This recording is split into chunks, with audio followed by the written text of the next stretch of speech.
Hmm? Ah! Oh. Hey, everybody. Welcome to the podcast. I'm Jason. And I'm Karen. What? You're back? I'm back, baby. Ooh. Yeah. I'm in, man. That's a big deal. This is like OG. We should do an ad for it. Yeah, we should. Let's just make this the ad. Okay. So join me and Jason on Wax Episodic for the new Vince Gilligan series Pluribus, debuting on Apple TV on Friday, November 7th, which is coming up. Ooh, so excited for that. And while you're waiting for that, I mean, come over and check out my coverage of Fallout with Cassie and Kara. That is a really special show. And if you're not watching it, you're missing out. You love it too, right, Karen? I love it. You should come on with one of those I'd love it. us. Yeah. Yeah, count me in. And we just started It Welcome to Dairy. HBO's It Welcome to Dairy. Me and Sean are covering that. So all of that is on Wax Episodic, which you can find wherever you get your podcasts. Or at waxepisodic.com. Don't get bit. Hmm? Ah! Oh. Something's wrong in that house. The wife wants to talk, but the husband keeps getting in the way.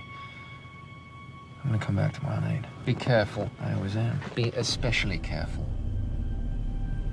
Block the scene. I found it all around the foundation of the house. So now we know. Someone in that house is possessed by a demon.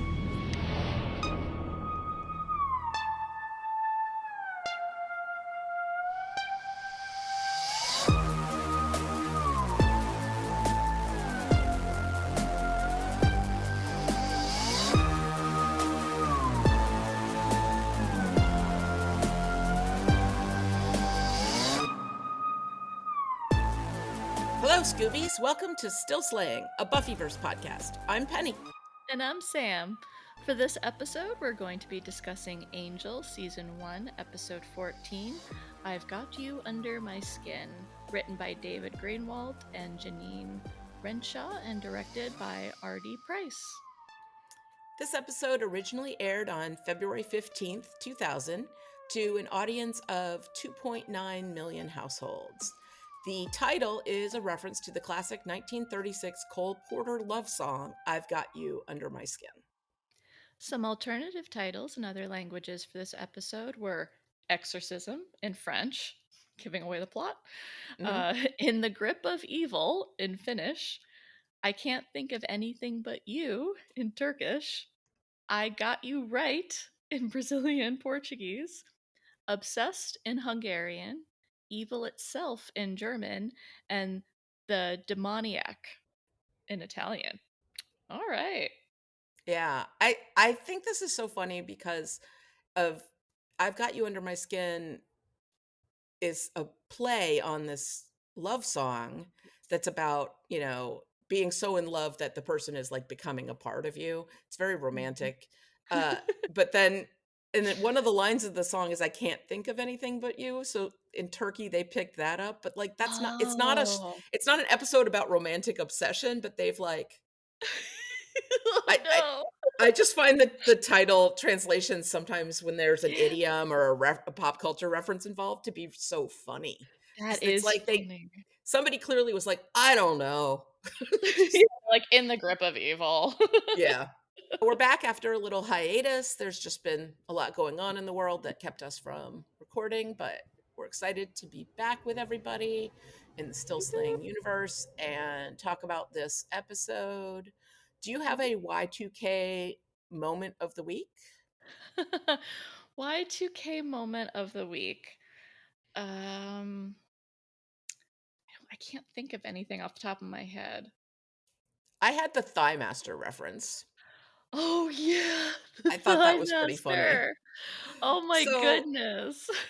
It's going to come up in the trivia, but Thigh Master was like this super 90s, late 90s, early 2000s phenomenon. It was sold via infomercials. And I don't even think infomercials exist anymore. I think that has migrated to like TikTok videos and YouTube videos that sell things. I don't think infomercials that like air on TV at 2 a.m. are still a thing. But I think the Home Shopping Network and QVC still exist. They're still like TV shopping. So. Yeah, I think so. Yeah, that's Uh, so funny. Wow, flashback the Thigh Master. there's all these things I'm starting to notice pop up. I cut the cable a long time ago. I don't really watch Same, broadcast TV or same. cable TV, but now in streaming, I'm starting to see at the beginning of some shows, they're like, scan this QR code to go to our store. And I'm like, oh, Yeah. they're sneaking advertising in Cracking me up. everywhere, even though I Yep. always pay the higher price to have no ads Yep. Yep. because I hate Absolutely. ads. I I hate do them. too. I have no tolerance for them anymore. Now that there's a way to skip them, I have no tolerance for it. I get really annoyed even when the ad that I'm seeing is because they seem to think this is exempted from the no ads category, is a ad for some other show on the same Oh yeah. channel, on the same Yeah. streaming service. Yeah. And I'm like, you're like, no, that is an ad, especially when it's like for something that is just not even remotely in my interest area because it's what they're promoting the most right now. So it'll be Yes. like for like a boxing match or something. And I'm like, you're just harshing my buzz, man. Like, I get out of know. my space when I'm trying to watch, I don't know, like Peacemaker. I guess that's not so bad for Peacemaker, but Buffy. yeah, Buffy. I don't No, like I ads. know. I don't like that when my show ends because I have it set for autoplay so that it'll go when I'm binging, it'll go from episode to episode. But when I Mhm. get to the final episode of the whole series, don't just start some new show. Yeah. Yeah. The only streaming network I can think of that doesn't do that is actually Netflix. Yeah, I don't know Like, why that's not. I think yeah. that I recently went into one of them, maybe it was HBO, and found a way to turn that off. There was like a separate control for it in Ooh. the user interface, which I'm I gonna have to think take must a be look at new that. because I tend to go into those settings a lot Mhm. just to check on if they've like redefaulted any of my settings back to where I don't Mhm. want them to be, which happens more often Yeah. than you'd like. What did you think of the opening of this show? Of this episode, how did Yeah. it open? Oh, it started with Wesley giving Angel the knife, right? Was that the It opening scene? it started with them around the table, and Cordelia had made terrible brownies, Yeah. I think, and Okay. then they're bickering, and then Angel Oh, accidentally calls Wesley Doyle, and then it gets real awkward, and I think it was meant to be more sad, but it got really awkward, and I was like, "What? I used yeah. to think this That episode was was better." I Like, this episode is not it's not the best. It's funny that of course that is the thing you remember most about that scene, whereas I remember I was very focused on Wesley being so excited to give that gift to Angel, this like special rare knife for killing a specific kind of demon, and then Angel being like, "Yeah, they're extinct," and Wesley's like, "Maybe one of them has been frozen somewhere." Like and then Wesley in this episode is so heartbreaking to me because I he has that know. line later, and I, of course, have the sound clip Yes. of it. And Yes, I this is clocked that too. the first time when we're really seeing, and we saw a little of this before, of Wesley's like deep insecurities, Mhm. and we now can trace it back to this factor. A father doesn't have to be possessed to terrorize his children. All It starts in it just childhood. It's it all fills in connected. so many facts about Wesley. The way Mhm. that he is was like when we first met him in Buffy season 3, the way that he was so like formal and like proud of his credentials and like wanted to Control. follow the rules. This is a person who tried to achieve his way to his father's love and approval, and Mhm. it was never going to happen. No, no. And Not with the his dad. lingering effect of it is that he now wants Angel's love and approval. He's seeking validation from like other people, especially men, because he didn't get it growing up. And it's just like it hurts me. I'm like, "Oh, Wesley, I see you." I Like it, know. and it's So so awkward because both Cordy and Angel are like, "I can't believe you just said that." oh, I yeah, they're just they have a lot of these moments which are just so great in the episode where you think it's gonna go one way, but then it goes the other. Yeah. And it's such an interesting thing. I remember speaking of characters, I mean, I was just a teenager watching it. Um, that I thought Wesley was actually gay or bisexual. And Mm. then not because of a stereotype of him being all prim and proper, but more about his relationships with men and Yeah. how he really sought them out. He was so awkward with Cordelia. So I thought he was more repressed in that way. And then Mhm. this sort of stuff playing out where he's trying to get Angel's approval and everything. And yeah, it was just really adorable to watch him try to get Angel's approval and sort of stepping into that Doyle size space. Yeah. And And then Angel calling him Doyle, and then everybody getting all awkward and not yeah, wanting to talk about it. like And it's weird. Cordy, as usual, Cordy is like, "Hey, you mentioned Doyle's name Yeah. before. We should talk about that." Like she's so she's totally the Sam Avatar in the show. I She's was like, "We all heard you say that. Let's talk about it." And I definitely related to her in that he moment. doesn't want to talk about it because Angel's number one thing is brooding by himself, repressing his emotions, keeping everything to himself. I don't think And he thinks he deserves closure and not closure because mm, I don't think you ever really get closure from death. But I don't think he like deserves comfort. yeah, like I don't think he thinks he deserves to feel better. And we see in this episode and we've seen before, he really feels like he failed Doyle Yeah. and that it like he was meant to die. And so it's interesting because this episode could have been a wonderful allegory, I guess that's the right word, for unprocessed grief. Right. And it kind of dipped its toe in it, but But it it really falls got short. it's so goofy, and it was just like grief could come with regrets and what ifs and why didn't I's and why didn't they say this? Why didn't I say that? But the episode takes such a strong left turn into goofy that it doesn't allow itself to get there, and it's kind And of then we get this this conflation of those two things. and then we kind of get this moment at the end where there's like the moral of the story when the father is like, I was just trying to keep my family together, and Angel's like, look, you did, and points to the wife and daughter, right? Yeah. And I think we're supposed to get from that Angel has realized that you cannot save everyone, and it's not always your fault, and there's not always something you could have No, done. Like yeah. the father is in this impossible situation where his son is uncontrollable. Like Yeah. he's been trying for years to keep this situation contained, and it is getting worse and worse and worse.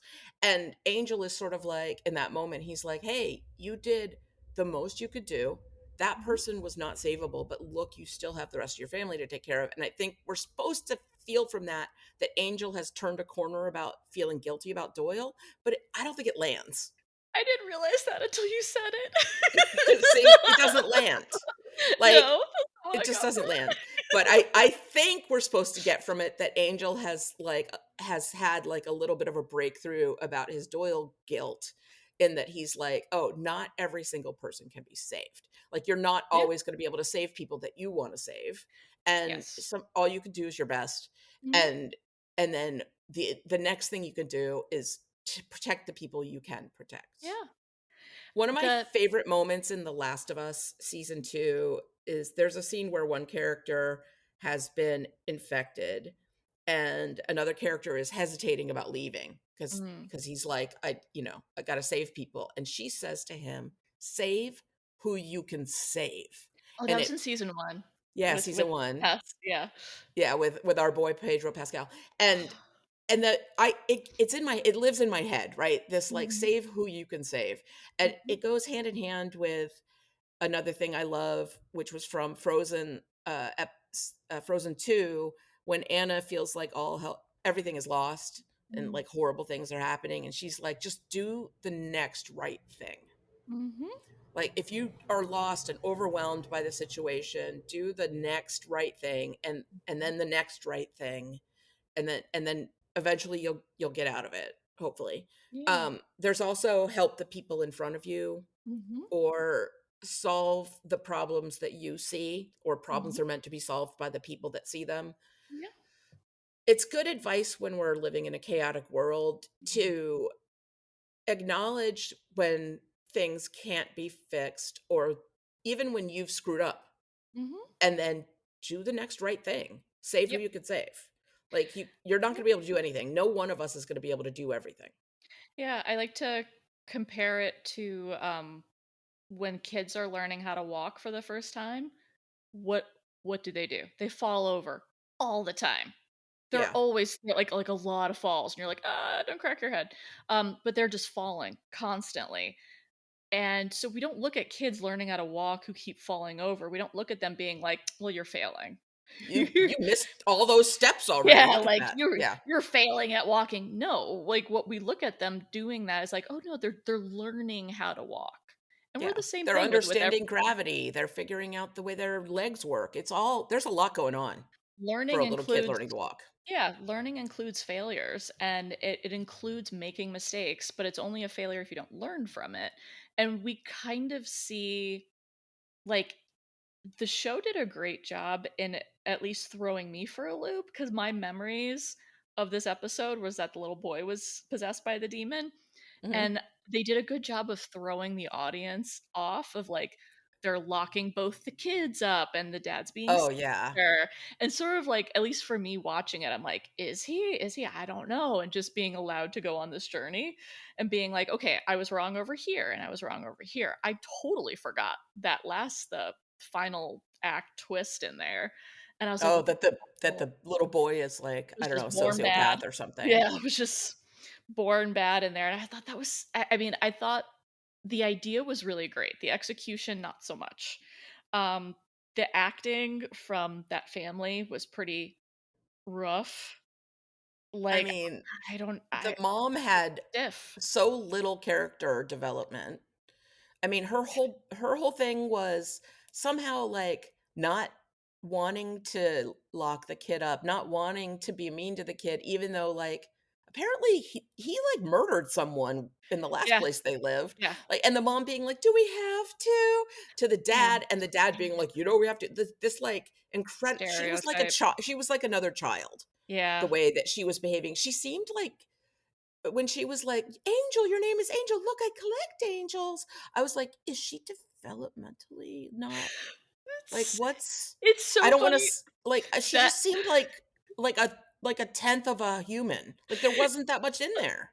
yeah, it's so funny. In that scene, I have it written down, Mama flirting hard with Angel. That's true. She was sorta Hey, into Angel too. I get it, girl. I mean, a hot guy rescues your child? That's Yeah, look, I have an that's angel some porn too. fantasy right there, like, come on. But she just didn't seem like she didn't seem very bright. She No. didn't seem to have very much going on outside of like just being like in a state of constant fret, which I can kind of understand if your child is a sociopath. I think I'd be fretty as well. But Yeah, it's just they're ugh, that and I don't think it was the actors. I don't know what was happening. They were so stiff, and yeah. it almost reminded me of like I don't know, from the 80s or something. Like it was just really hard to care about that family. Yeah. It's just it felt really like it took me out of the story a lot. I did when the kids laughed at Angel's corny jokes. I just wrote, Mhm. "Sir, you're lucky you look like that." Yeah. Yeah. You're not funny.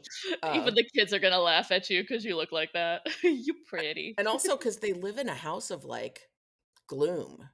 Like that It's dinner where there's like no talking, it's all stiff and weird, and the kids like aren't allowed to react to not getting dessert, and like I don't know. they really set up the expectations that the father was Yeah, abusive, they whether it really was a led us demon or down a not. path. Yeah, which Yeah. I appreciate the twist because I think at least in that time, like I don't think I knew what was going on when I was watching it.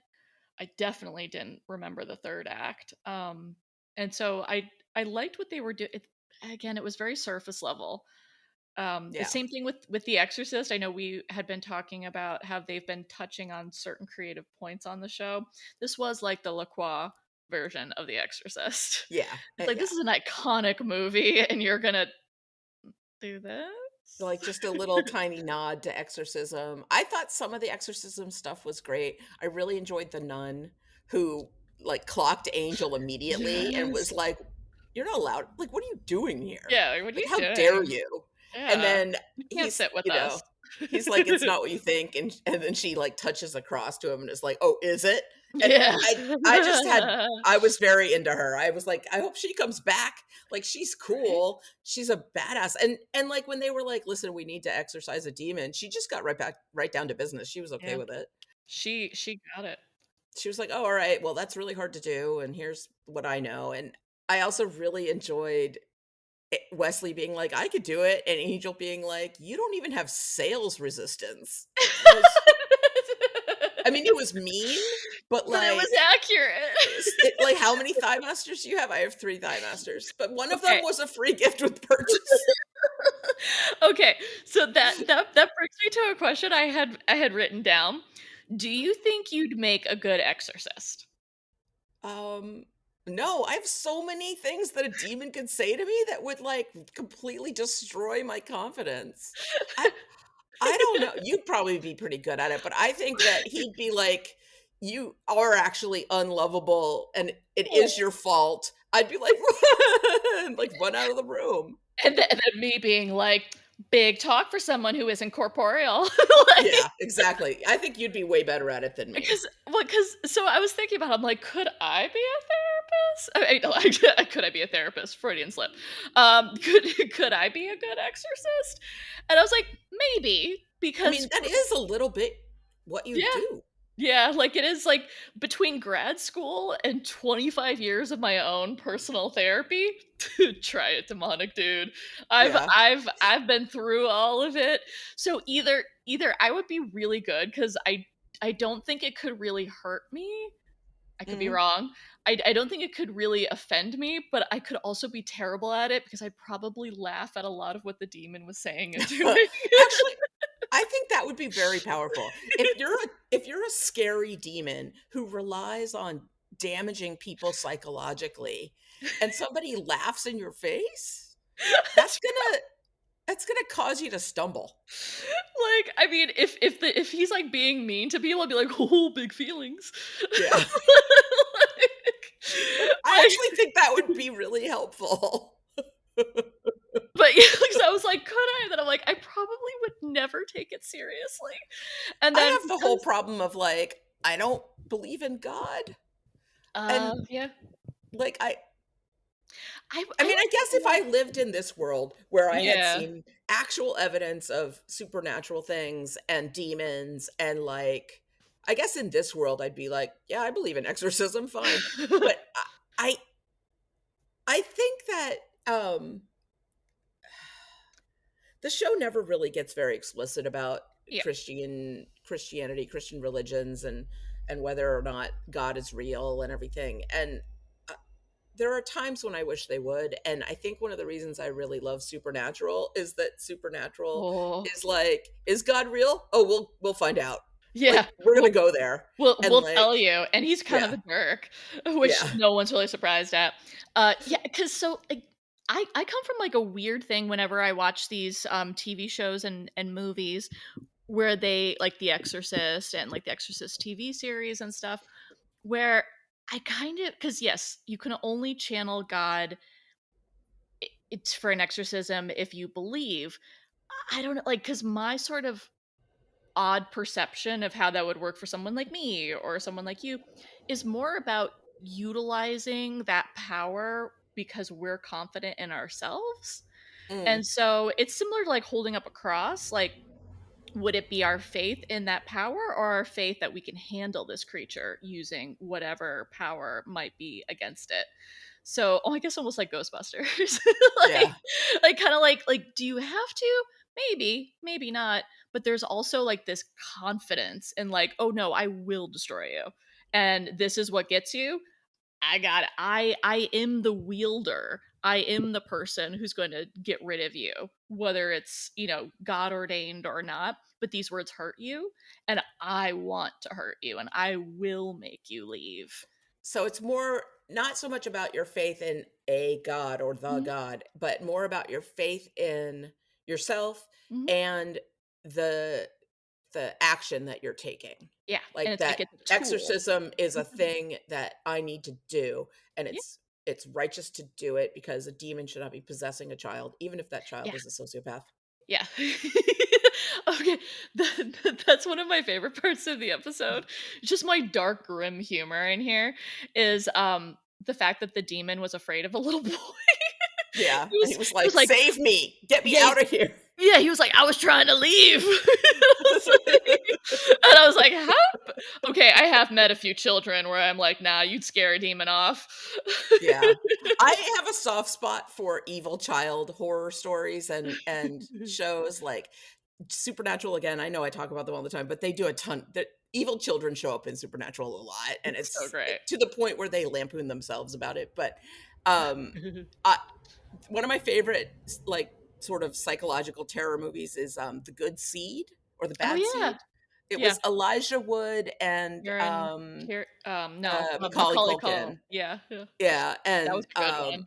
and it's like there were also some Lois Duncan books I read when I was a kid Mhm. that were about like some people are just this idea that some people are just born evil Yeah, and they yeah. are pure evil and they're Yep. just going to be evil.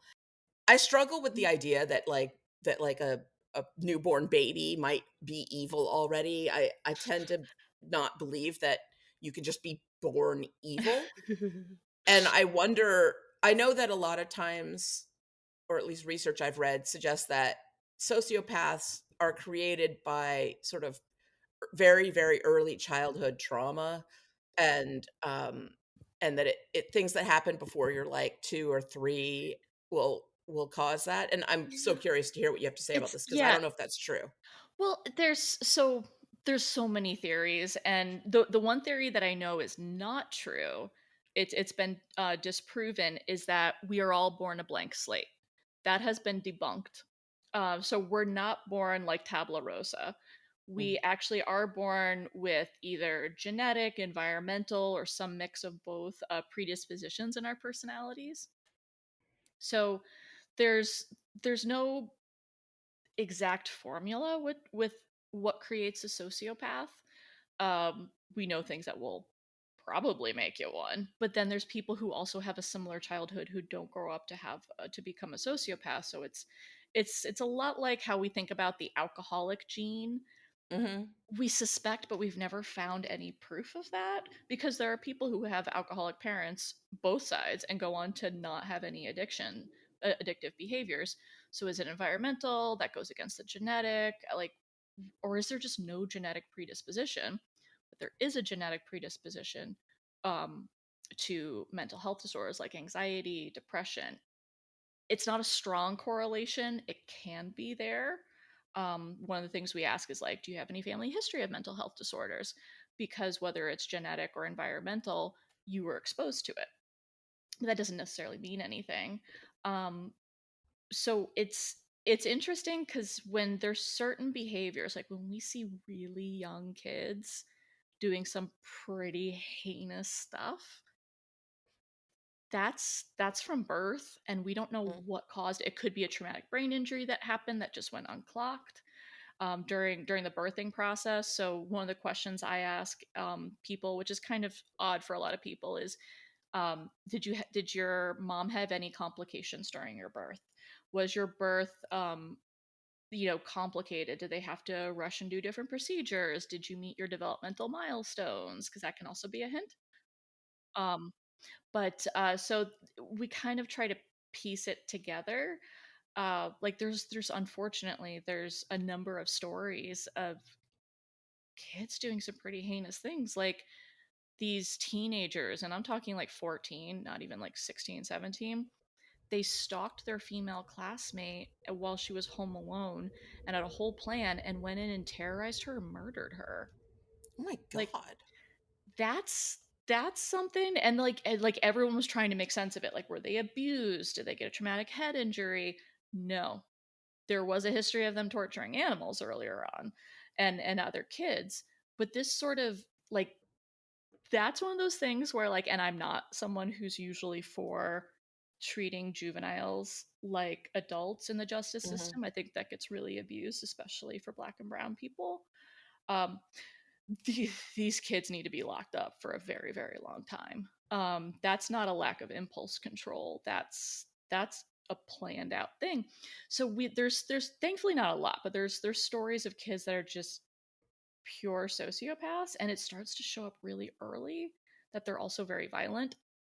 So there's it this twist reminded me of the Criminal Minds episode where they were investigating the death of this kid's, I mean, this kid was like 8 or no, younger. I think he was like 7 or 8, and his younger sibling had died, and they were all investigating it, trying to figure what was going on. And then the twist is very similar to this episode, where you find out that this kid like stuffed batteries into the dead body of his 4-year-old brother, and like his mouth, very similar to the case that happened in the UK. And like you just see like the profilers talking to the parents being like, so your son did this on purpose? And they're like, what do you mean? Like, it was just not, he's like 7, like I think he was Yeah. even 6 or so, like he was really really young. And he was, and they're like, well, it was just an accident, he didn't mean to suffocate his little brother, he didn't mean it. And the profilers are like, no, he like stuffed batteries in his mouth. And then you look over with the other agent that's just interviewing this little boy about the death, and he's just like slamming onto this like stuffed animal that's supposed to be his Mm. brother. Zero remorse, like not crying, not upset, just being like, I wanted him to stop talking. And it was like, whoa. Like, Yeah. that's like I mean, that was a fictional show, but it was based on Bulger, I think. It happened in Mm. the UK, where 2 very young boys did that to a much younger boy. So it is these scaries. They're very few and far in between, thankfully. Yeah. They're Most of us, dramatic, so they get yeah, outsized attention when we hear the stories, right? yeah, Like, this happened this one time, and everyone's like, oh my God, children are scary, right? But yeah. Children of statistically, corn. yeah.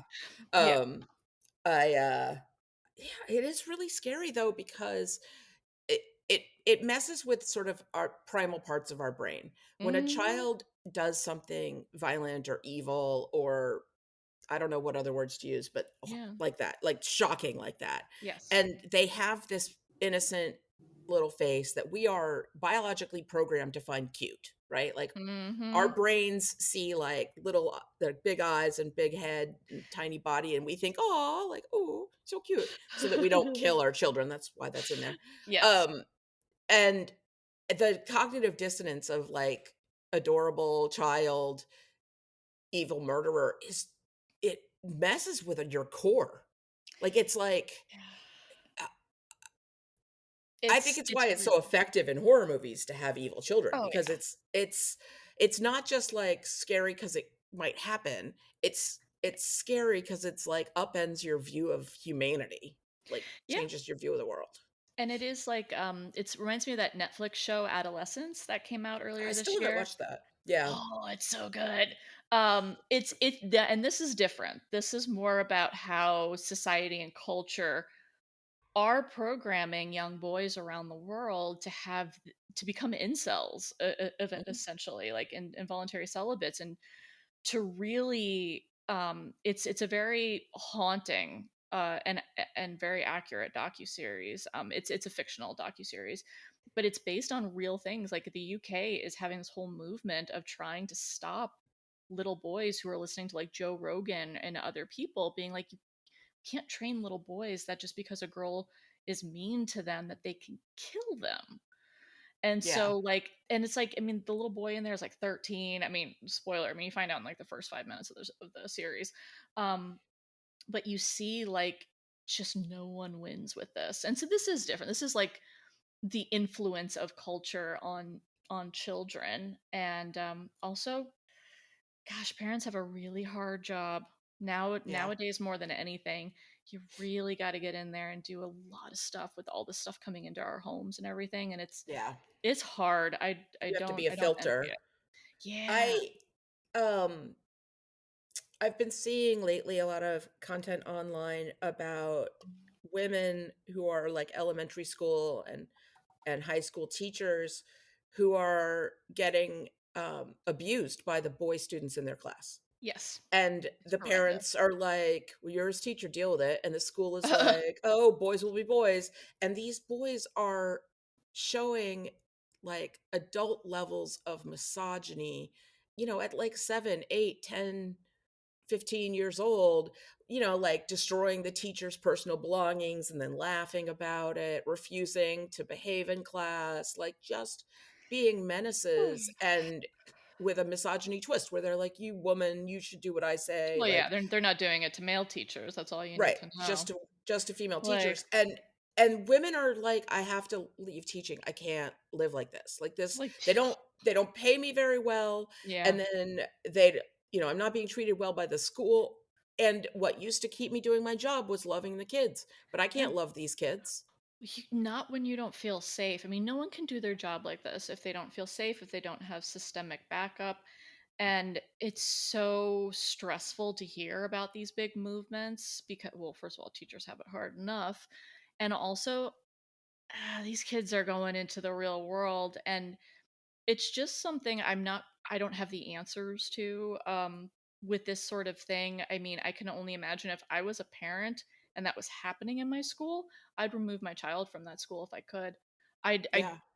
I boy would or do anything girl, I could like to I get them into a different environment. yeah, cuz which isn't the answer for everyone. It's just like you don't like these are dangerous people because there's the idea of the power dynamics where if this is what they're doing to an adult woman, what the heck are they going to do to these little girls that are their peers or younger? Because if Yeah. he's 15, then there's 13, 14-year-olds who are freshmen. And so it is especially haunting. And we see that even in this episode, right? Like the little boy goes after the little girl. He doesn't go after the dad or the mom. He Right. goes Because after the easiest target.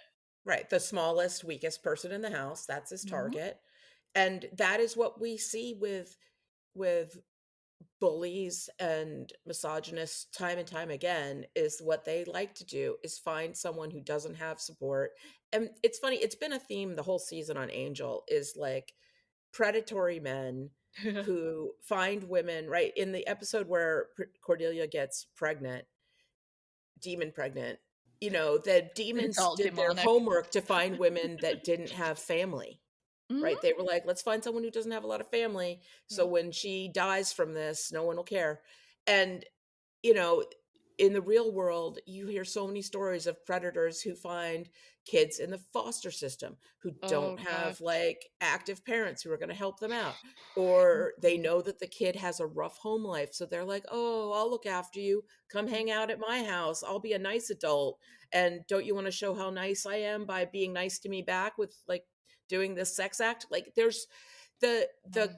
preying on the weakest members of society is what bullies have been doing for time immemorial. Mhm. And it happens at a micro level, right? With like, a little league coach who takes in a kid whose dad is mean to him at home and then abuses Yeah. him.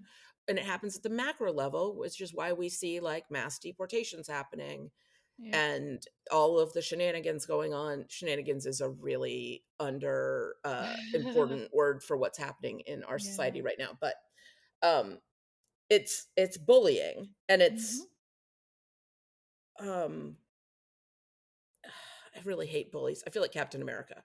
Just really hate bullies I will say like our country does tolerate bullying a lot more than other countries do. and revere it sometimes. Yeah, Like, it haha, is look at how cool that person is that they were bullying everyone else. it is this sort of I mean, it's the history of colonialism in this country. But it is something that we talked about in grad school of just because like because a lot of psychology is culture specific, it's geographically specific.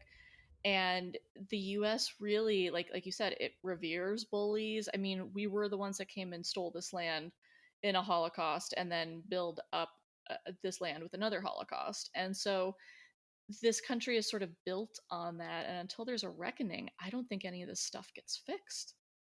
I And mean, like it's accounting for of all this history, I don't think it goes away.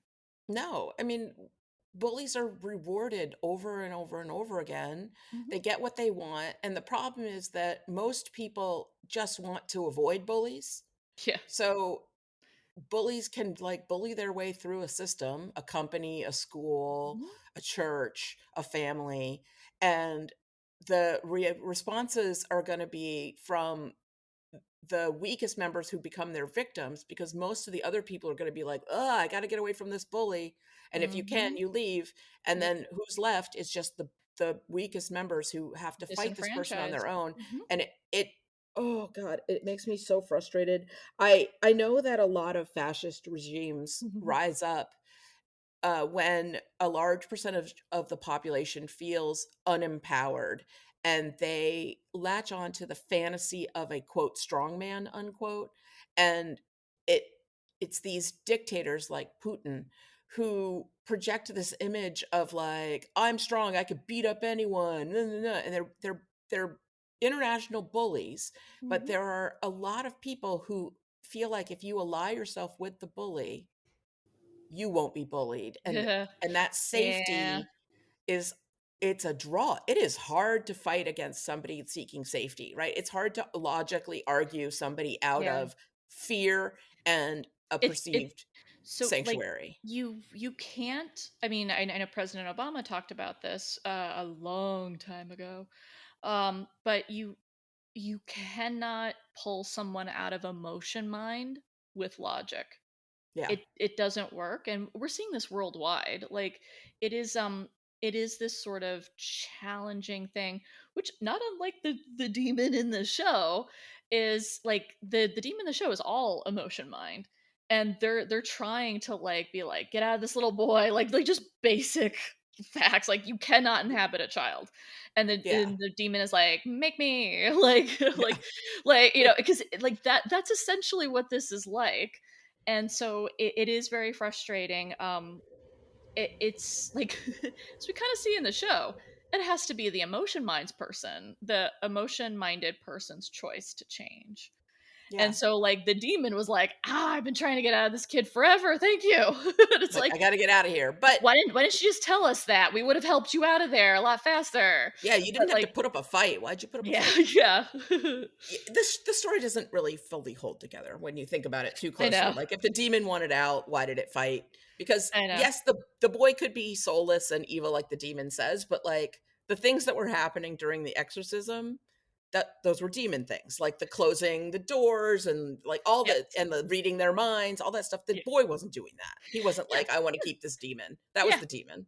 Yeah, and it was like, and the demon could have fought the little boy harder, like while they're weakening all this. Like I don't know, Yeah. it all was kind of all over the place. I appreciated the twist narratively; it just didn't really Yeah, play it's fun. out. It's a fun twist, and the idea of like a demon possessed the wrong person and regrets it Yeah, is which made me crack up. there's a lot of hay to make in that storyline. Like that could be hilarious, right? Oh my Like, gosh, oh yeah. no, now I'm inside this horrible person and I don't know how to get out is hilarious for a demon Yeah, who like does if it, possessions. a demon tried to possess me, they'd be like, "Oh, she finds everything funny."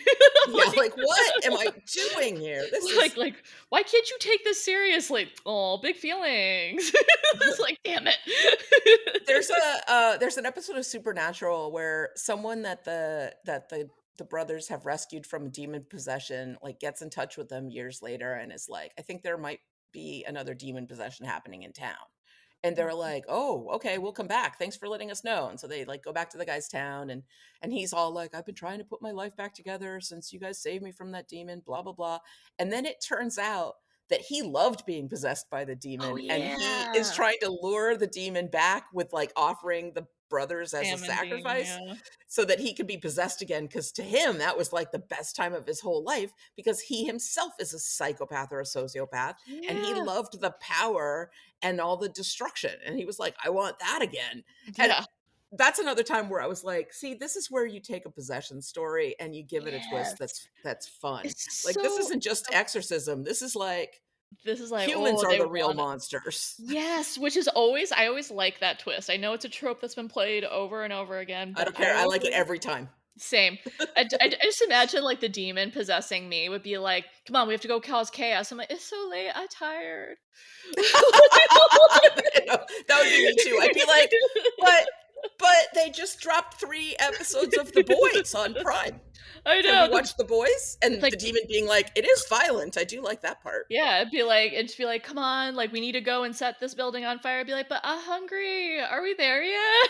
Yeah. Like, she's so annoying. We have to find someone else. Like, Oh, there's so much traffic between here and there. Do we have to go there? I don't like driving. It's just so annoying. Like, oh my gosh, this kid doesn't stop. Like, I just Can think we stop for ice cream? I know, right? I'd be like, let's talk about your mother. Come on, like Oh that my that video I posted of like if I was ever kidnapped, that's why they would give me back. Oh, That oh my God. totally. I want a web series where you do therapy on demons, right? And the demon comes in and they're like, "Oh, I just like to rampage and blah blah blah." And you're like, "Well, when did Oh, this start? yeah. Did mommy love you Like enough? what was your Oh childhood no. like?" Yeah, they'd be like, It would They- be so funny. be so great. Maybe someday in the future we'll do that and just be like, Oh, "How's it going?" Be like, "Not great. There's so many good people around here." I'm like, "Oh, you feel unseen, huh?" yeah. There's Oh, that one great of the scene in Wreck-It Ralph. Have you seen Wreck-It Ralph? oh, a long Um, time ago. where Yeah. all the video game villains are in group therapy together. And one of them Oh, says to Ralph, he goes, "Just because you are a bad guy does not mean you are a bad guy." yeah. That's well, that'd be some colleagues I've had, but I'd be like, "No." I mean, in Have that you tried world, you're assigned to be a Yeah, villain, so it's not yeah. like by choice. In most cases, villains are voluntarily villaining. Yes. So one of the things in the show that like cracked me up, because I haven't seen this in a long time. Yeah. Um, It's not an episode I go back to. yeah, which is all like the yellow green goop that was coming out Oh of my his face. I'm like, does this demon have a sinus infection? We got to get you some erythromycin or something. Like, blow That was your so, nose, like, sir. Spirit Halloween special effects. It was like Uh, just like slime that you make in your kitchen with, like, oh, cornstarch and food coloring. It was so to funny. be like, blow your nose, and also just snotting all over the place like a toddler. I'm like, this is disgusting. You are how old? Like, you Yeah. are thousands of years old or something. That was, I mean, it was really all over the place on the show. And I was like, ew. Um, and I then what loved did? Wesley going through the trash, Oh and yeah. there's, like, a doll that scares him. Like, I'm like, "Oh, Wesley, like, you're so half competent and then half incompetent that it's Yeah. hilarious." I mean, so I can kind of relate because I find dolls creepy, and I even have Oh. since I was a little. I've never played with dolls because I always found them creepy, Barbies included. I always had stuffed animals, and one of the times one of my great aunts got me, and she knew, but I think she was just trying to be nice. She got me this porcelain court jester doll, Oh and god. like and so, like, and my mom would, like, put it in my room and stuff like that. And of course, I never took it out of the box because I found it really creepy. And so I remember, like, not wanting to sleep because I was a child that grew up watching Buffy, Angel, The X-Files, like all the stuff you shouldn't be watching when you're little. And so I remember telling my mom, like, Excellent parenting, yeah. yeah, no, so yeah. And I remember getting up and telling my mom, like, no, the clown's scaring me. I don't like it. So what does my mom do? A plus plus parenting here. She goes and she puts the court jester into my closet. Oh, And great. No, and I was like, no. that's not Now it better. can meet the other monsters and form Yeah. a group. Yeah, now it's like the Wreck-It Ralph therapy group. But like, yeah, it's so I was like, that's not better. And she's like, well, where do you want me to put it? And I said, we'll put it in Oh, the bathroom. Like, scary things don't come out of the shower. I hadn't seen Psycho yet. yeah. So like I would put it in there. But dolls are creepy. I feel you, Wesley. What did you So, think? if you out there also think dolls are creepy and you're kind of entertained by how they are creepy, I would suggest you follow me on Instagram because I have a regular habit of visiting flea markets and thrift stores and photographing the creepiest dolls I can find and posting them on Instagram, and sometimes it's hilarious. So, One of these just days they're a gonna plug. follow you back and be like, you paid attention to us. Yeah, I am a little worried about that. Like, oh, like, yeah, you have to wear some sort of protection going in there, like some sort of spiritual condom or something as you go into these stores so they don't follow you. Uh, what did you think of when Cordy was trying to buy the magical Ethros box Oh, in the med? that was such a great scene. I love the way that it was like any retail establishment, but it's Yes. like magic retail. And then she's like, and Cordy being Cordy is like, "You don't have the thing I need. Well, how about that thing? That's fine. It'll be fine." And like, That is what was how it? I It do was like shopping. one of them was meant to be put together by like blind children, and the other one was like Blind deaf versions? nuns or Yeah, like, something. Virgin blind Wood. virgin monks? Yeah, Yeah. like, something like that, and it was just very specific. That is how I would shop for a magic box, like, Yeah. if I was a part of any supernatural team, you couldn't send me out to do this shopping. I don't like shopping too much, so I'd be like, "Close enough." Yeah. And as you see, it wouldn't work. I mean, I don't know what else she was supposed to do. It's not like there was another store that might have been carrying this incredibly rare thing that it's like amazing that even she could find even something close in Los Angeles, but Right? I guess we all All should have known that wasn't going to work yeah. as soon as she bought the wrong thing and that it would be a dramatic failure. But like Yes. I just I never get tired of Cordelia. It's She's so such a funny. delightful counterbalance to both Angel and Yes. Wesley. She she is like the opposite of each of them. Like Angel is so internal and broody, and she is so external. She says exactly what she's thinking, and she's so direct and honest. And Angel's all like, "Rrr, rrr, I have to keep it to myself and repress my emotions." And then Wesley has all these insecurities, even though he has tons and tons of knowledge. And she's Mm. like, "Well, I know what I know. It's fine." Yeah. Yeah, it's like she's someone who we would call, I mean, I know she's a fictional character. She is someone who we would call that someone's very congruent with themselves. They're very Hmm. grounded in who they are. They know their flaws. Like we see in other episodes, she knows her flaws and she can readily address them as needed. But that's like really the core of it. I mean, I'm not as blunt as she is. I aspire to be.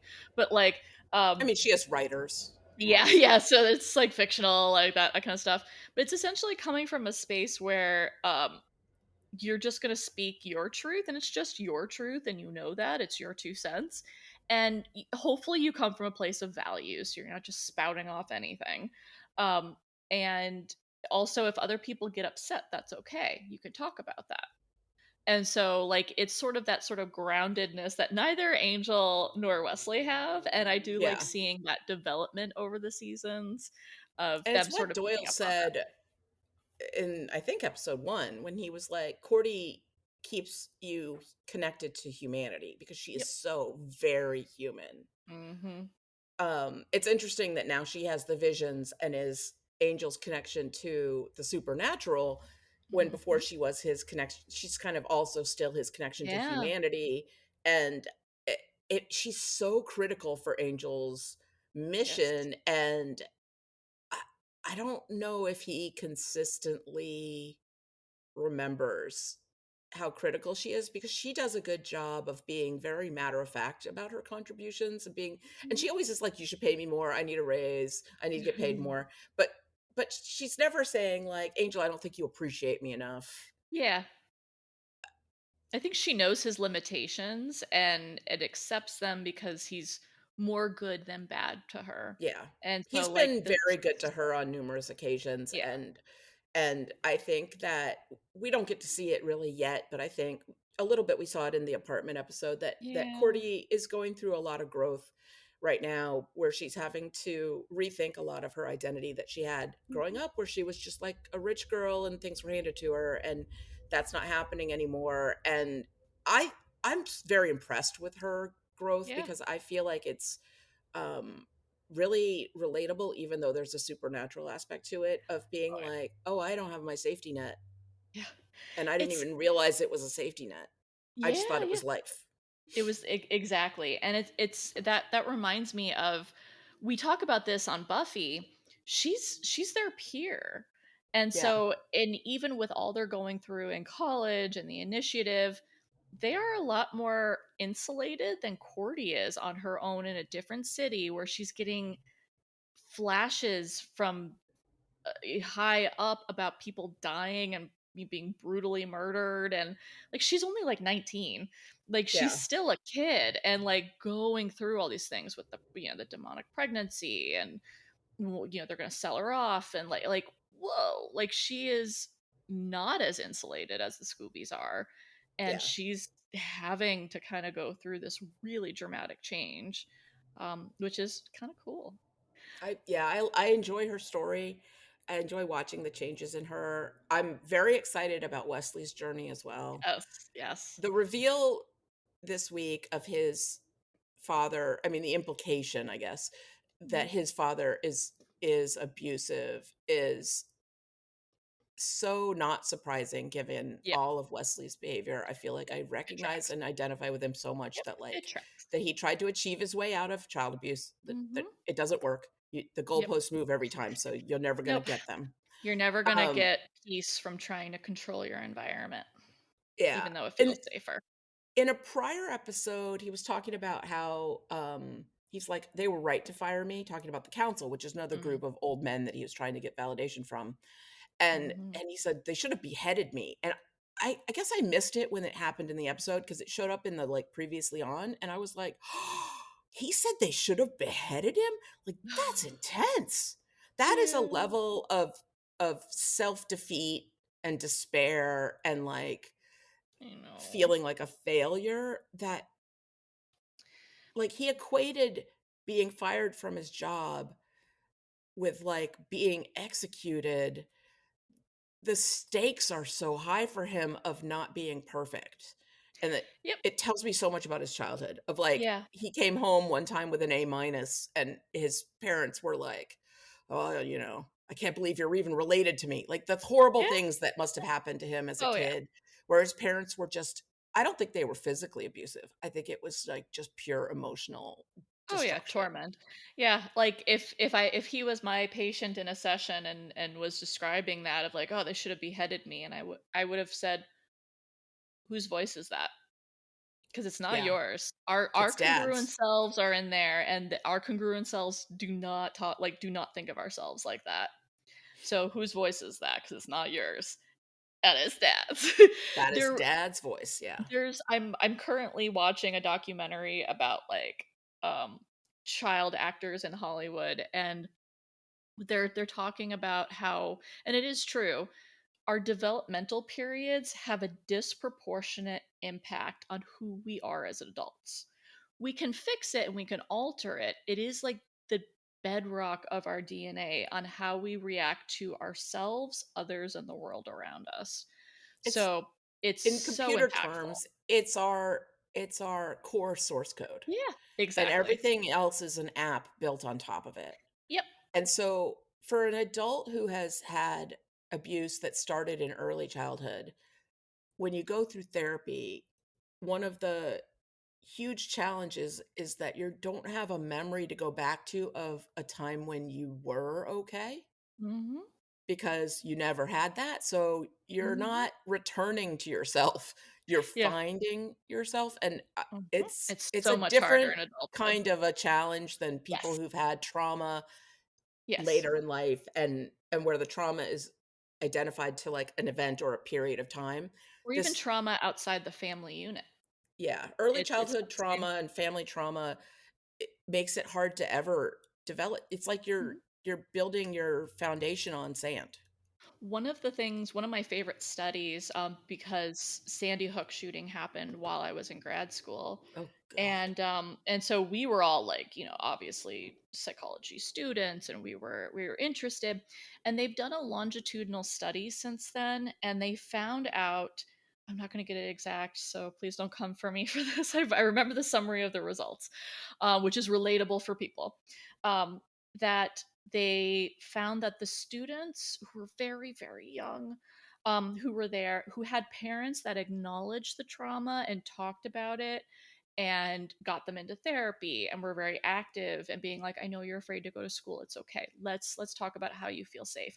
Those kids didn't go on to develop any trauma disorder, because even though this horrific thing happened to them, this trauma happened to them out in school, which is very influential, especially for young children, their family unit was very supportive and very letting them know, you're not alone, you're safe now, we're here, and let's talk about the thing that scared you. We're not going to ignore the elephant in the room. And so then they compared it to the students whose parents might have gotten them into therapy, but really were coming from a thing of, I don't want to talk about it because it'll just make it stay around longer, which is essentially what the parents said. Like, we're just going to pretend like it didn't happen. They have their therapist and we're going to move forward. Those kids did go on to develop, in the majority of them, go on to develop like post traumatic stress disorder, trauma not otherwise specified, trauma disorder not otherwise specified, not all of them, but it was interesting to compare the two groups and really see the dramatic differences. So even if there's trauma that happens in the child's life, that core family unit, whatever that looks like, whoever compiles it, comprises it, if you take care of your child after something terrible happens and take care of their feelings, not yours, your kid will be okay because of you. Like, Yeah. that's that power in there, and no other institution can replicate it. It really is a hard job for parents. But speaking of speaking of parents, this is a little bit more lighthearted. Okay, Um, good. but like speaking of parents, okay, so I'm watching this TV show, and any of us who have kids, who have babysat children, that mom actress put those hot chocolate cups really close to the edge of that table. And I could not unsee it. Like, I'm not a parent, but I have been a babysitter a lot. And dear good, like, it was, and I get it because they're little arms, but like, they're just like right on the edge of that table. And I'm just thinking, like I couldn't concentrate on anything in that scene. And so I'm like, Yeah. either she's never been around children before, Or or the director, cats. yeah, or cats, or the director who told her to do that hasn't ever been around children before, because it was like right on the edge. And I'm like, Yeah, and so there are so many times when someone puts a drink down around me too close to the edge of something, and I can't concentrate on conversation or anything else until I'm like, I'm just gonna move this a few yeah, inches yeah, yeah. inside the table. Like it's a, I don't know. Also, if you live with cats, if you put things close to the edge, even sometimes if they're not close to the edge of a counter or a table, your cat will knock them on the floor. If you are unlucky, the thing they have knocked on the floor breaks and is full of something that's hard to clean up, and you Ooh. have a glass salsa floor situation. Um, you learn real fast with cats to not put things near edges because they can't help themselves. It's just like a need that Yeah. cats have. But kids, the same thing. They grab stuff. They don't know how heavy it is. They don't have the sort of like motor skills to know that they need to be careful with a hot beverage. They will dump that in their lap. I They're lucky they're cute. yeah, kids, well, yeah. I I think if you're going to serve a kid hot chocolate, you need to give it to them in like a very like sippy cup kind of situation with Yeah, like a lid yeah. to keep them from really hurting themselves. It was just so close to that edge. All It was just, right, I I want could to not unsee it. I want to talk about Cordelia's brownies and then Angel's brownies. So the first scene, we get Cordy is making brownies, and there's some cracks about her lack of cooking ability, and it doesn't smell good. And I'm like, brownies are the easiest thing to make. It's basically cocoa, sugar, and eggs. What could she possibly be doing to make them smell bad? And then, all right, there were so many mistakes. Like she pulls them out of the oven and starts trying to cut them right away. Like you have to cool them. She tries to use that like ceremonial demon killing dagger to cut brownies. There's no better knife in Angel's kitchen. Why is she making brownies in the first place? I don't know. All of it. I'm like, brownies are so easy to get right. But anyway, Right? um, and then she lets drop this. I got this recipe from my mom, and she got it from her housekeeper What? line. Where I'm like, oh, that's to remind us that Cordy grew up like wealthy and kind of out of Oh, touch. yeah, that makes so much sense. And also, I get a feeling she cooks the way she shops, which is kind of like me too, which is like good enough. Yeah. I want to Yeah, know because close enough. I think, I don't know enough about baking, but yeah, like the fact that she couldn't cut into it, I'm like, what did you do? And like that implies that they were burned, but like if brownies are burning in the oven, Angel and Wesley would not have been sitting there being like, "Huh, what's that smell 5 feet from us?" Like food burning in the oven is very obvious, and it triggers your lizard brain because you're like, I Yes. must stop the fire. Like, Yeah, that's so true. It's so true. You're like, what is that? It feels very alarming. It yeah. feels like, yeah, it does trigger something in our lizard brain. Because even when you know it's supposed to smell like that, you're like, meh. Nope, Yeah, nope. fire, fire, Fire. fire. Not good. And then Angel brings brownies to get the powder and to get them to family to eat the powder, eucalyptus powder. I don't know what that is. Like you Um, would taste that.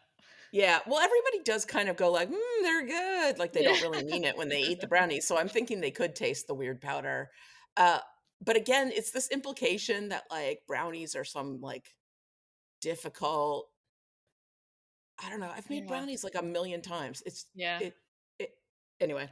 Um and they did a good job faking us out at the table with the dad Mhm. like coughing and stuff Yeah. to make it look like the dad was going to be the demon. That was well red herringed, I think. Yes. I agree. I agree. The special effects, not the best this No, they episode. were pretty crummy. Yeah. Not Yeah, good. and then the back and forth with the family after the demon is revealed to be in the boy, where they're like, "We don't really believe you." I'm like, "Did you just see that? Like, what do you I think is know. happening?" And then, Denial. the father does this about face from being super suspicious of Angel to being like, "No, we're gonna do whatever Angel tells us to do," was probably the most believable thing in the whole episode. Because Yeah. same. Like, if my Same. kid, Yeah. like, revealed a demon face and somebody was like, "I know what to do," I'd be like, Right. "Thank God you're here." Like, Right? I gotta tell you, no ER is gonna be able to help you with that. no, no, no, no, no. And I was thinking about this later when they're at Angel's apartment and Angel and Wesley go out to get the priest or whatever. And the kid manages to like guilt, or the demon manages to guilt the mom into breaking the circle, the containment circle. Mhm. I got really annoyed with her and I angry at did her for too. being so dumb. And then I was I did like, too. why am I so ready to hate this mom who just loves her kid? Like, I don't know. I felt really judgy and misogynistic about it. And then I was like, but she's No. so badly written. Do I really Yeah. just hate the writers? Like, So it is like it is kind of this thing like if you go into a hospital room and they're going to do a procedure on your kid, they do make the parents leave typically. Now, sometimes they'll let the a parent stay to help keep the kid calm or something. But we do that typically even with adults if they have family members. It'd be like you could step outside. Maybe one person can stay with them because you do have that lizard brain reaction to your loved one, and it is very chaotic. It's not helpful, especially if something is like an emergency. Like you do need people in logic mind, not emotion mind. And I think it was a bad call to keep the parents there, period. I yeah. don't think it was a really good idea. And this is like in most exorcism or exorcist movies or TV shows. They show you the family's a liability, understandably so. It's a major trope of Yeah, the demon suckering someone to break the containment yeah. circle. It It takes a happens in pretty much every story. Yeah, it takes quite a willpower to be able to bypass the emotion, which is why surgeons aren't allowed to operate on family members and stuff. I remember like I've seen a bunch of medical procedures and I'm a giant nerd about it. Like, look at that stuff, it's so cool. Like I've seen the brain. I love that stuff. Meanwhile, when my grandma was still alive, I went with her to the urgent care and they had to take blood from her and I got nauseous and had to leave the room. When I walked back in, and of course my grandma was fine, and Yeah. she's like, "You see a lot in the hospital, honey. You've told me." And I'm like, "Yeah, but you're my grandma." Yeah. Like, not when Like, it's someone you love. Yeah. yeah. I, It is I get it. frustrating. It's I get it. frustrating. Yeah, But it was so blatant and it was I so know. like, and And it they was had to make so, mom. It couldn't have been the dad. Like, and it just wasn't trope. a gray area anymore of like, this is just my child who's misguided. Like, you saw that he was possessed by a monster. Like, Yeah, it's very yeah, tropey. They were it is all. very It was. tropey. It wasn't a family that felt connected to the viewers or anything, and they were Yeah, acting they were very terribly. two-dimensional, and it's whatever, it's fine. Not every single character we see on the show is gonna be well-rounded and layered, but, I found her particularly annoying. I just thought she Yeah, was, like, insipid with her, yeah, like, it's "Your name very is Angel, I one-dimensional. collect angels." I don't know, Yeah, everything about her bothered me, and I kept being like, "It's not her fault, it's the writing." yeah, that was yeah, it was ridiculous. Okay, I have 2 more things. One, we get a brief Kate interaction. She shows up to help, and Angel thanks her, and she kind of gives him a look. And it's the I know you're a vampire, but I don't know what I think about that yet. Look, I think that's what we Yes, got from that. And yes. then the other thing is, that demon, when the demon is trying to manipulate Wesley, it says to him, to in Angel's voice, tell him how you plan to kill him, to Angel. And Oh Wesley gets this yeah. look of like, oh no. And the demon also accuses Wesley of being more afraid of Angel than he is of a demon. And this is what leads to Wesley screwing up and breaking the circle, and demon Yeah. sticks a cross in his neck, which is brutal. I know. Holy crap. Also, what like really good terrible aim, because there's not a lot of room there and you nick that carotid artery just a Yeah. little bit. Wesley is no longer Wesley's here. very lucky he lived. And the Yeah, demon said all Wesley is kinds of past other tense. mean stuff to him too, about like nothing you do is ever going to make him proud of you. And all those hours locked up under the stairs and you still weren't I good enough. Not good enough know. for daddy, not good enough for the council. It's all of Wesley's insecurities just laid out for Mm. everybody.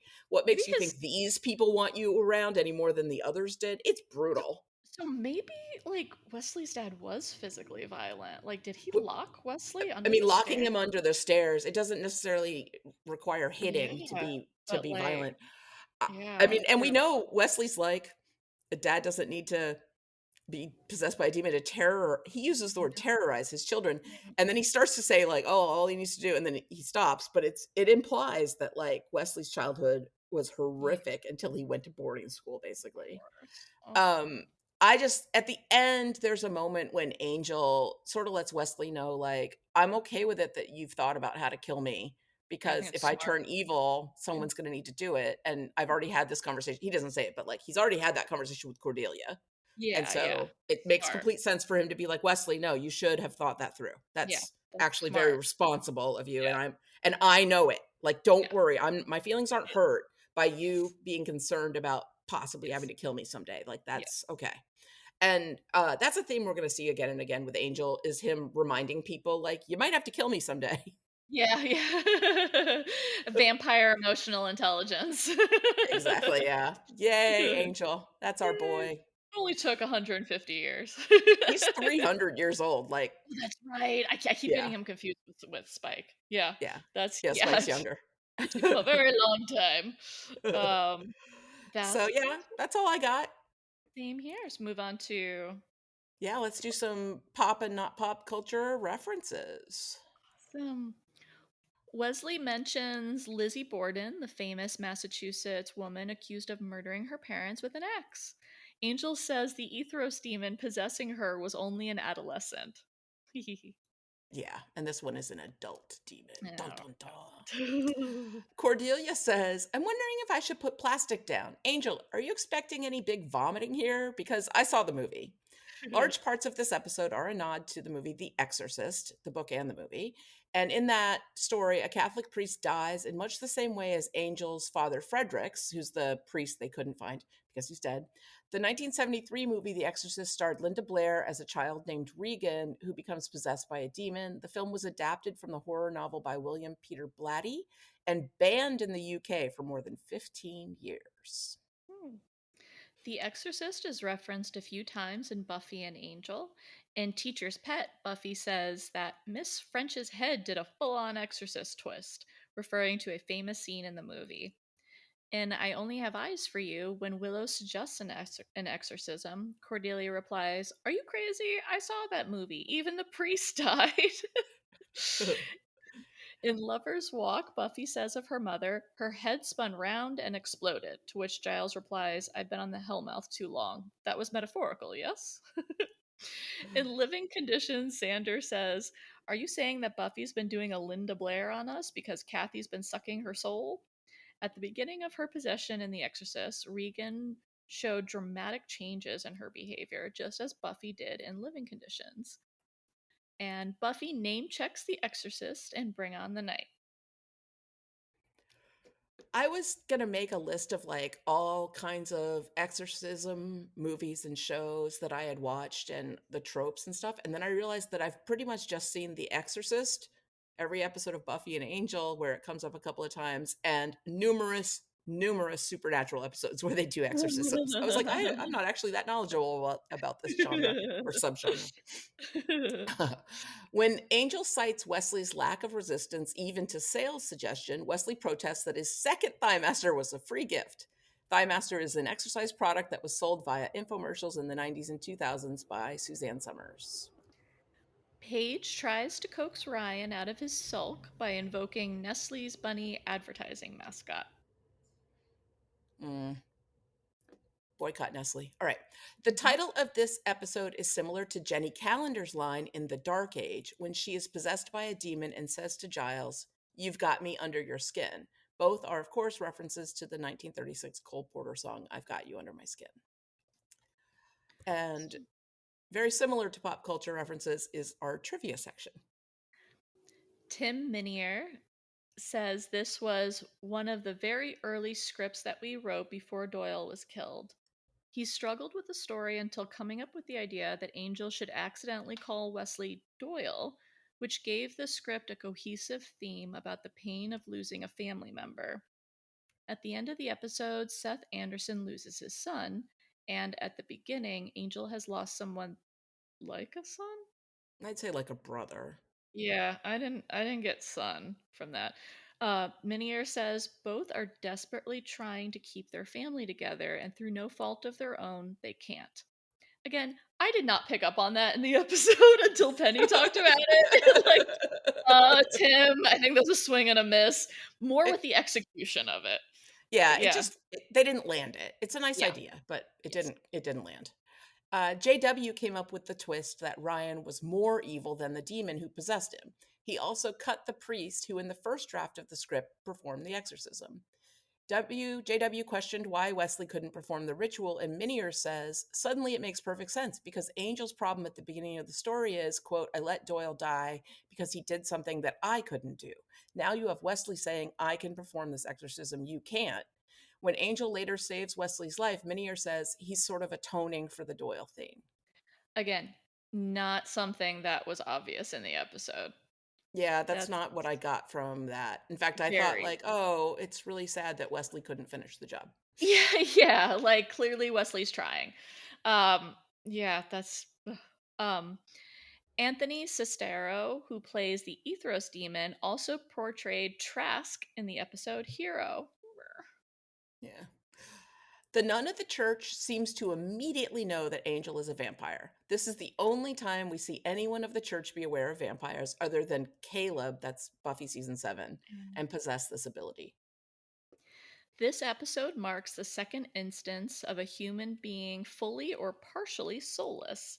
The first was Buffy in Living Conditions. Just as he indicates to Cordelia at the end of Somnambulist, Angel here tells Wesley that being prepared to kill him if he turns evil again is a good thing. Doyle's voice is mimicked by the demon. This could be considered the first appearance of Doyle since his death in Hero.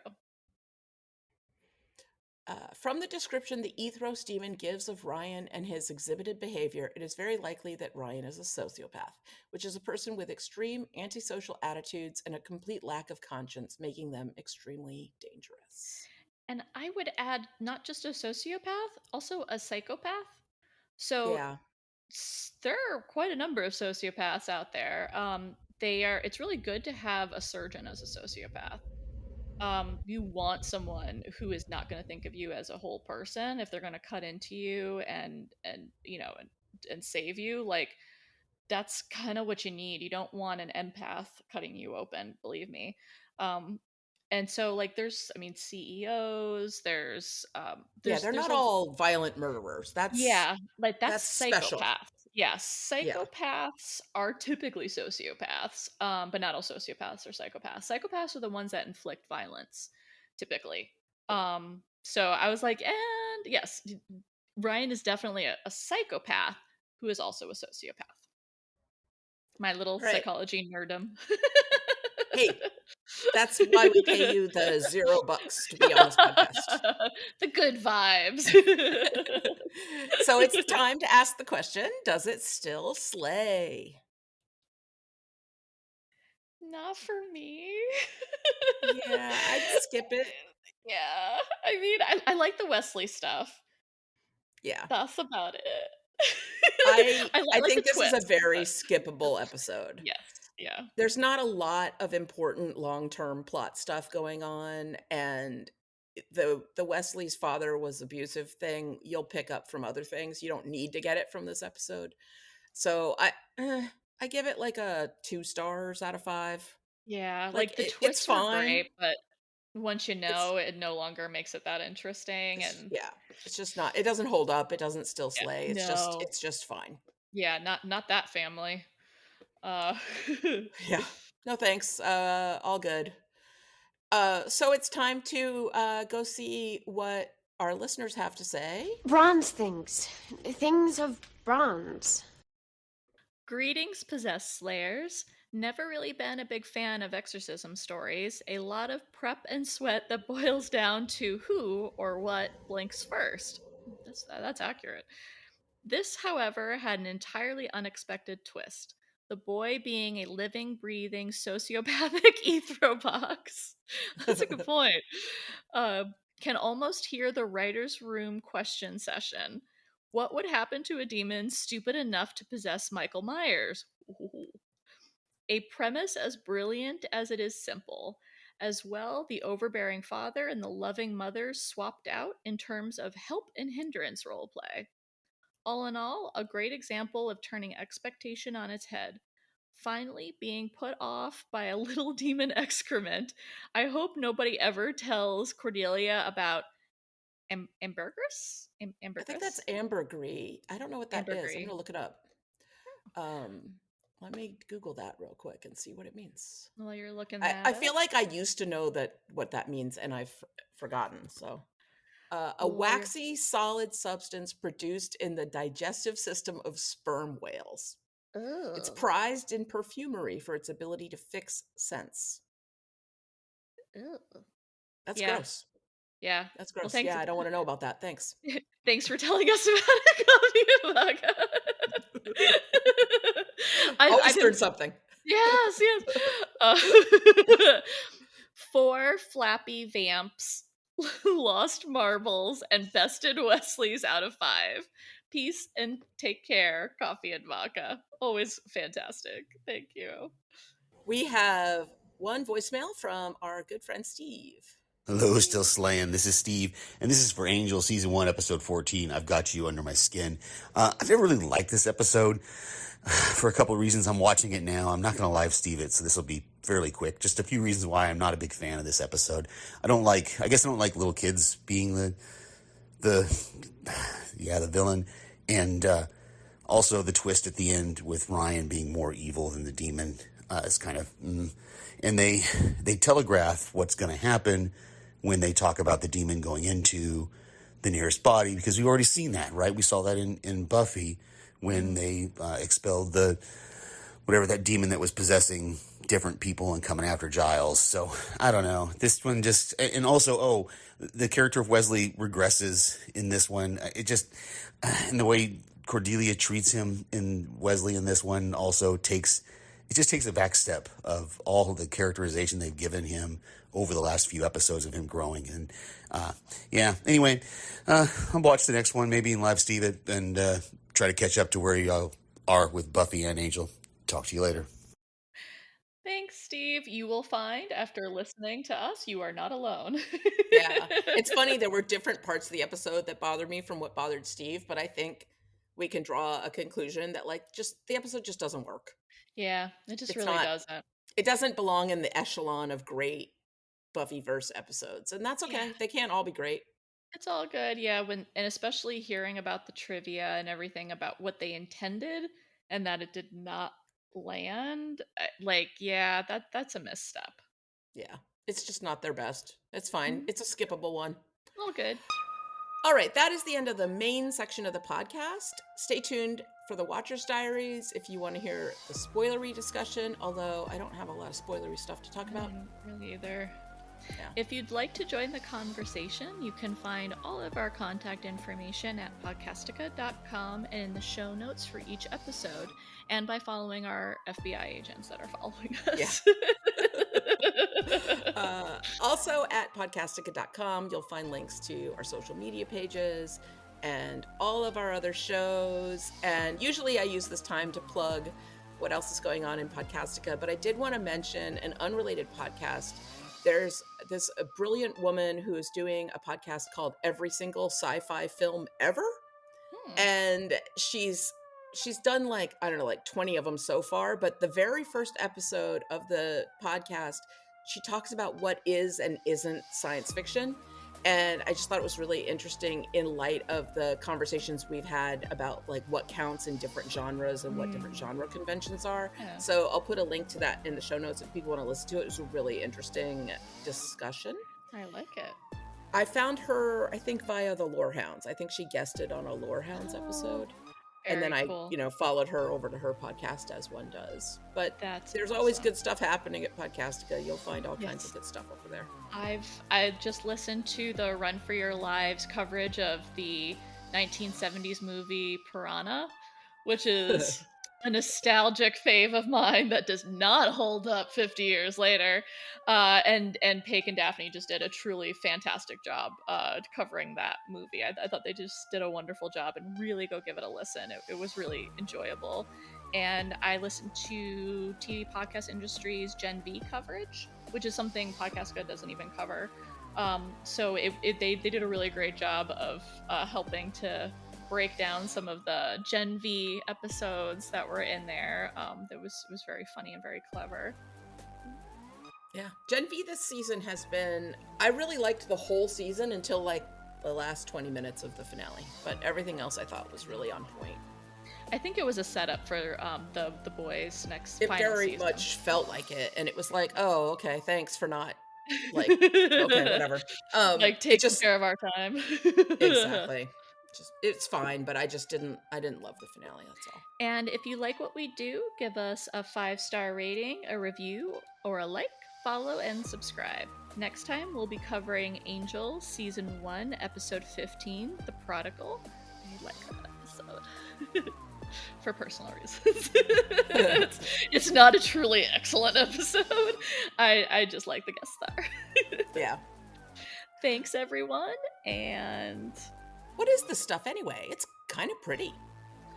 It's the bodily excretions of an Ethros demon. No one could have said demon poo before I touched it?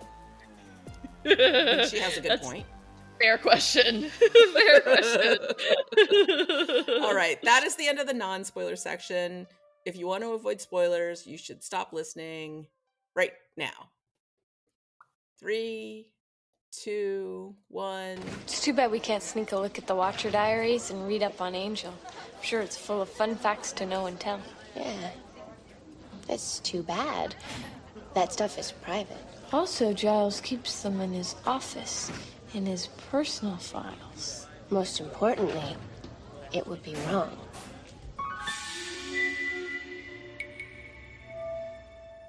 There's not really, like I said, this episode doesn't have like long-term implications. It does attempt to put like a little bit of a button on Angel grieving Doyle, but not how grief works, but okay, JW. But like Angel and Wesley and Cordelia, like their character growth is kind of flat here. Yeah. I think Steve was right when he said that it's a little bit of a step back, because last episode we got a little bit of Wesley like coming into his own and like showing that he really does have skills, and in this one he got a little bit like take a back seat guy, and that's why I was sad that he didn't get to complete the exorcism. And I know Angel is the star of the show, and so he has to save the day most of the time, but like it would have been nice for Wesley to have not like been proven not strong enough to withstand the demon like taunting him that way. That would have been a nice time for him. Yeah, agreed, that he would have conquered that. And it feels like something Angel would have encouraged him to do as well, because Angel had a terrible father too. Yeah. I mean, the daddy issues, as we've mentioned before in the Buffyverse, are rampant. There's just daddy issues all over the place. All over. I like that it's not just women with daddy issues, though. It's equally men with daddy issues, which is they're not discriminant. Yes. Awesome. All right. Well, that's the complete end of our show. Thanks for listening, everyone. And until next time, I am Penny. And I'm Sam. Keep slaying.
Hi, it's Julie Klausner, and I'd like to talk to you about a podcast called How Was Your Week with Julie Klausner. It's hosted by me, Julie Klausner, New York City comedy legend much, and it's on the Forever Dog Network. Now, you might remember How Was Your Week from its humble inception back in 2011. Now I'm back, and I've got monologues and pop culture takes and interviews with experts, comedians, writers, documentary filmmakers, and authors about all kinds of fascinating stuff. So tune in to How Was Your Week every Tuesday and Thursday for new episodes available on Apple, Spotify, or wherever you get your podcasts. Hey, this is Dan Harris, host of the 10% Happier podcast.